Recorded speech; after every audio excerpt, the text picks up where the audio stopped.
एक बार की बात है, एक गरीब विधवा और उसका बेटा जैक रहते थे। एक दिन जैक की माँ ने उसे अपनी इकलौती गाय बेचने को कहा।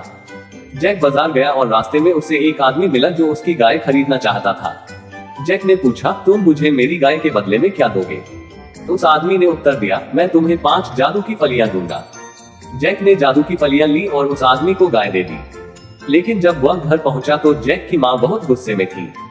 उसने कहा, अरे मूर्ख, उसने तुम्हारी गाय ले ली और तुम्हें कुछ फलियां दी। उसने सेम को खिड़की से बाहर फेंक दिया। जैक बहुत उदास था और बिना खाना खाए ही सो गया। अगले दिन जब जैक सुबह उठा और उसने खिड़की से बाहर देखा तो उसने देखा कि उसकी जादू की फलियों से एक बड़ा बीन स्टॉक हो गया है। वह बीन के डंठल पर चढ़ गया और आकाश में एक राज्य में पहुंच गया। वहां एक राक्षस और उसकी पत्नी रहते थे। जैक घर के अंदर गया और विशाल की पत्नी को रसोई में पाया। जैक ने कहा, क्या आप कृपया मुझे कुछ खाने को दे सकते हैं? मुझे बहुत भूख लगी है। दयालु पत्नी ने उसे रोटी और कुछ दूध दिया। जब वह खा रहा था तो राक्षस घर आ गया। दैत्य बहुत बड़ा था और देखने में बहुत ही भयानक था। जैक घबरा गया और अंदर जाकर छिप गया। दैत्य चिल्लाया, फी फाई फो फम, मुझे एक अंग्रेज के खून की गंध आ रही है। वह जीवित रहे या वह मर गया, मैं अपनी रोटी बनाने के लिए उसकी हड्डियां पीसूंगा। पत्नी ने कहा, यहाँ कोई लड़का नहीं है। तो राक्षस ने अपना खाना खाया और फिर अपने कमरे में चला गया। उसने अपने सोने के सिक्कों के बोरे निकाले, उन्हें गिना और एक तरफ रख दिया। फिर वह सोने चला गया। रात में जैक अपने छिपने की जगह से बाहर निकला, सोने के सिक्कों की एक बोरी ली और बीन स्टॉक पर चढ़ गया। घर पर उसने अपनी माँ को सिक्के दिए। उसकी माँ बहुत खुश थी और वे कुछ समय तक अच्छे से रहे। जैक और बीन स्टॉक फी फू फम बीन स्टॉक पर चढ़े और फिर से दानव के घर गए। एक बार फिर जैक ने दैत्य की पत्नी से भोजन के लिए कहा, लेकिन जब वह दैत्य खा रहा था दैत्य लौट आया। जैक डर के मारे उछल पड़ा और जाकर पलंग के नीचे छिप गया। विशाल चिल्लाया, फी फी फो फम, मुझे एक अंग्रेज के खून की गंध आ रही है।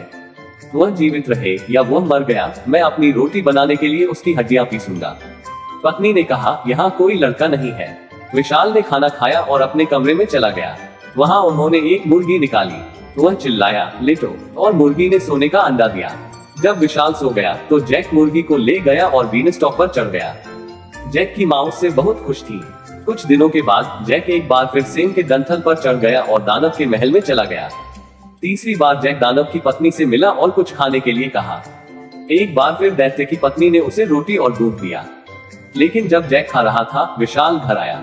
फी फाई फो फम, मुझे एक अंग्रेज के खून की गंध आती है। वह जीवित रहे या वह मर गया, मैं अपनी रोटी बनाने के लिए उसकी हड्डियां पीसूंगा। विशाल रोया, मूर्ख मत बनो, यहाँ कोई लड़का नहीं है। उसकी पत्नी ने कहा, दैत्य के पास एक जादुई वीणा थी जो सुंदर गीत बजा सकती थी। जब विशाल सो रहा था, जैक ने वीणा ली और जाने वाला था। अचानक जादू वीणा चिल्ला उठी, गुरु की मदद करो, एक लड़का मुझे चुरा रहा है। दैत्य उठा और उसने जैक को वीणा के साथ देखा। गुस्से में वह जैक के पीछे भागा, लेकिन जैक उसके लिए बहुत तेज था। वह बीन स्टॉक के नीचे भागा और घर पहुंचा। विशाल ने उसका पीछा किया। जैक जल्दी से अपने घर के अंदर भागा और एक कुल्हाड़ी ले आया। उसने सेम के डंठल को काटना शुरू कर दिया। विशाल गिर पड़ा और मर गया। जैक और उसकी माँ अब बहुत अमीर थे और वे हमेशा खुशी से रहते थे। देखने के लिए धन्यवाद। अधिक बेहतरीन सामग्री के लिए लाइक, कमेंट और सब्सक्राइब करना न भूलें और हमेशा की तरह अगले वीडियो के लिए बने रहें।